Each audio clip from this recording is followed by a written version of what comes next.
કોઈ પણ સ્પર્ધાત્મક પરીક્ષાનો અભ્યાસક્રમ એને જોઈને ક્યારે કેવું લાગે જાણે કે કોઈએ આપણી સામે એક બહુ જ મોટી દિવાલ ઊભી કરી દીધી હોય. પણ શું એ ખરેખર એક અવરોધ છે? ચાલો આજે આપણે એક અલગ જ નજરથી આને જોઈએ. અભ્યાસક્રમને દિવાલ નહીં પણ એક નકશો સમજીએ. એક એવો નકશો જે આપણને સીધા સફળતાના શિખર પર લઈ જઈ શકે છે.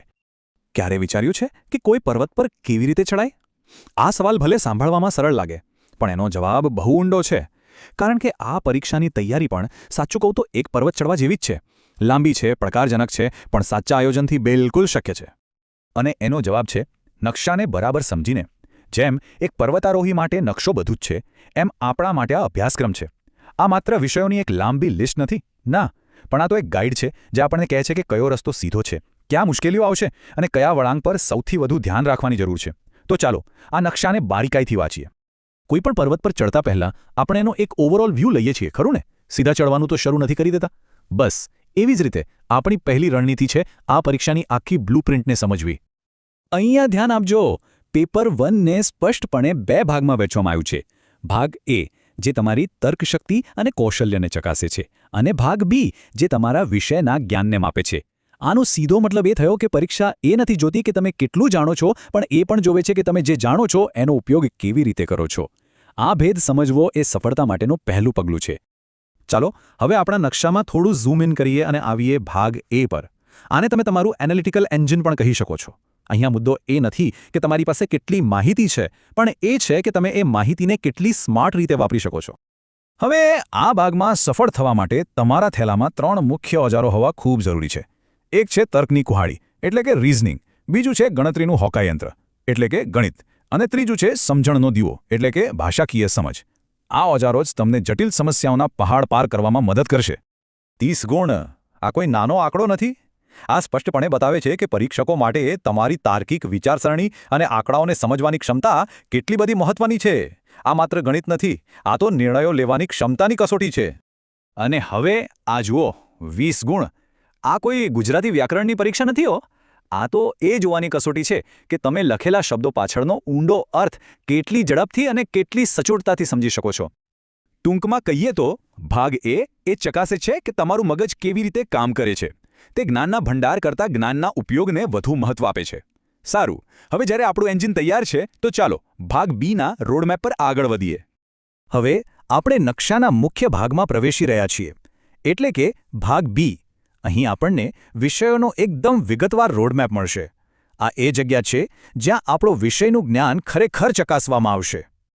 ભાગ બીની શરૂઆત જ થાય છે ભારતના બંધારણથી, અને એના માટે ફાળવવામાં આવ્યા છે પૂરા 30 ગુણ.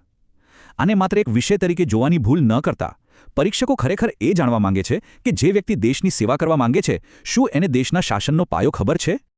આ સ્લાઇડ પર જે મુદ્દાઓ દેખાય છે એ માત્ર ચેપ્ટર્સ નથી, એ તો આપણી લોકશાહીના પાયાના પથ્થરો છે. મૂળભૂત અધિકારોથી લઈને પંચાયતી રાજ સુધી દરેક વિષય એક નાગરિક અને એક ભવિષ્યના અધિકારી તરીકેની આપણી સમજને મજબૂત કરશે.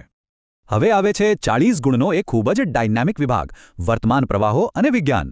આ વિભાગ એ ખાતરી કરે છે કે ઉમેદવાર માત્ર પુસ્તકોમાં જ નહીં પણ પોતાની આસપાસની દુનિયામાં પણ જીવે છે અને એને બરાબર સમજે છે. જરા આ વિભાગનો વ્યાપ તો જુઓ. એક તરફ તે આંતરરાષ્ટ્રીય સંબંધોની વાત કરે છે, તો બીજી તરફ તે પર્યાવરણ અને ટેકનોલોજી જેવા રોજબરોજના મુદ્દાઓને પણ સ્પર્શે છે.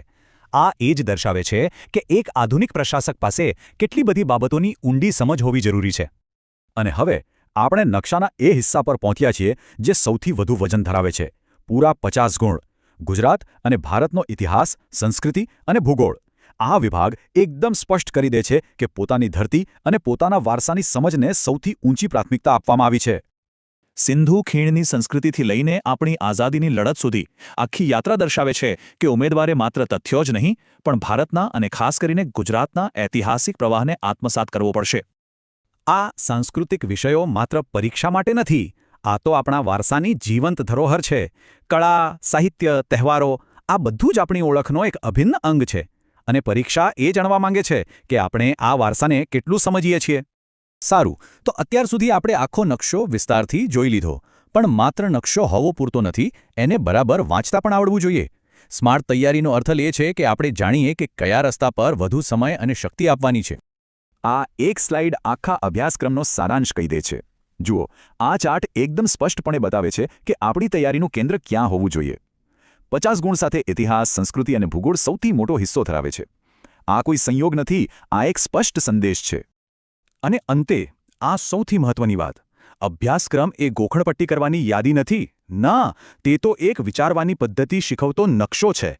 તે આપણને શીખવે છે કે એક પ્રશાસક તરીકે કેવી રીતે વિચારવું જોઈએ.